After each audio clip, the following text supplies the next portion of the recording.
son needs a new friend so that we could come over and visit again. And they were very happy and entertaining that thought for us. And so hopefully someday we'll get back there with Cohen and let them meet their son. And eventually it led to them asking about why we're here. And I got to share with them that for the past 20 years, I've been praying about what it would look like for God to get us in Chilliwack in Canada and in general to work with church planting.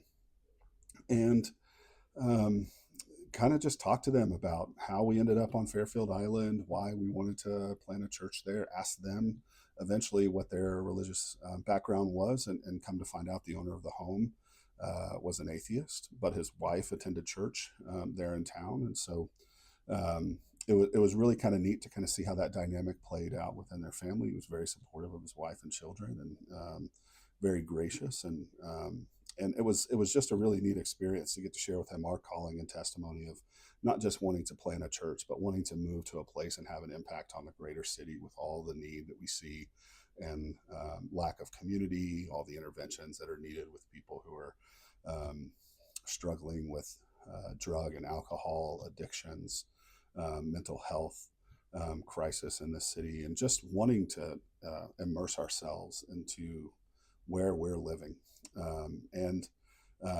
knowing that we were able to deliver this calling to this man, even though he's not a believer, kind of getting to share our story that we are hoping that a house opens up on the island that we can rent and host families and do events and just bring life and community to this area. And so it was a really good conversation. In the midst of this conversation, the owner mentioned to us that he's a developer in the city, and they owned a church and they rented it to another church. Now, this was really interesting, is that I had a meeting 30 minutes after this with a pastor in the church of this city that I met on my visit last time to Chilliwack. And this man was a transport from Tulsa, Oklahoma, near where I'm from. And his parents came up here, started church planting, and he's been here ever since. And so I was just sitting there in the back of my mind when he told me he rented to another church in town. I immediately went to this pastor and I asked him what church it was, and sure enough, he said it was Hope City Church here in Chilliwack. And I said, I gave the name of the pastor, and he goes, "How do you know him?" And I said, "Well, oddly enough, if you don't believe in coincidences, which I don't, I've the older I get, the less I believe in coincidences. But sure enough, it's the pastor of this church. He rents to him, knows him quite well." And so that was just something that we were really tickled about. And so we went and talked to that pastor and got to share that story with him. And he was just kind of amazed at what the opportunity was that we were able to meet with this man inside his home, share our testimony and calling. And it's Holly and I's prayer that for this family, for this developer, that he comes to know the Lord. I think about that. What a great opportunity to meet this person, a God ordained event, and hopefully we'll have more conversations with him in the future. But if not, it was also just sweet getting to know this person who opened up our home and welcomed us back and had such nice things to say. Um, but we had this conversation with this pastor. We sit in a coffee shop and just start kind of dreaming about what we could be doing in the city as we look to launch our church. And um, man, after we left this meeting, just seeing our vision for the city, it was really nice to walk away with an advocate, somebody who said, "I think we can probably find ways to help you get acclimated and partner as we move forward in some way, shape, or form." And so we are walking into this place with already so many connections that God is just ordaining.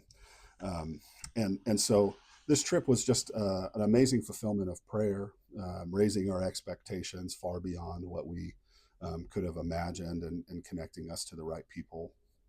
And so wanted to give you an update on that, just to say thank you for your continued prayer. Other areas that have really started to arise with our church planning journey is our goal towards assessment.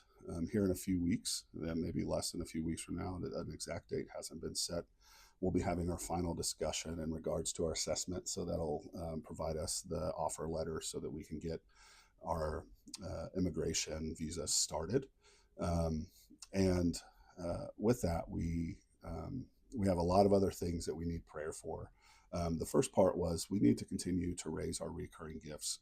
Man, God is in the midst of this. If you want to be a part of something that God's already doing, you can follow a link to our giving page, and you can partner with us. And we had a goal this past month to reach 80% of our recurring gifts, and we hit that with 10 days to spare. We're about 85% funded in our reoccurring giving. This is something that we're asking people who are joining us in reoccurring gifts to be with us in the long term. It takes a long time to plant a church in a culture like Canada. So we're asking that if you do decide to give, that it's something that will last for 4 to 8 years. Um, that you would not just be participants and financial support, that you'll be praying for us throughout this journey. And then maybe even pray about coming up and seeing the work that we're doing. We'd love to host you once we're up there. But we were able to reach our goal. Praise God. God's already been putting so many people in front of us to help us get to these goals. And I wanted to share one more story about this. I could talk forever, but this video is already pretty long, and our modern minds aren't built for this long of a video. So you may watch this in sections anyway.